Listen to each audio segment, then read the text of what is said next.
Hai visto ieri quanta gente c'era per le vie, per le piazze, sui centri, sulle città, sulle tangenziali? Era tutto bloccato, strapieno di gente che manifestava per lo sciopero nazionale indetto da Landini.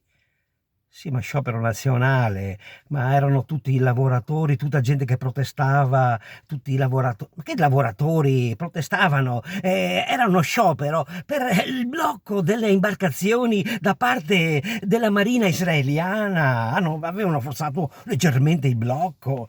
Ah, ma allora, anche qui in Italia si potrebbe, quando arrivano clandestini con le barche, con le navi ONG, che magari forzano il blocco, fare uno sciopero anche qui.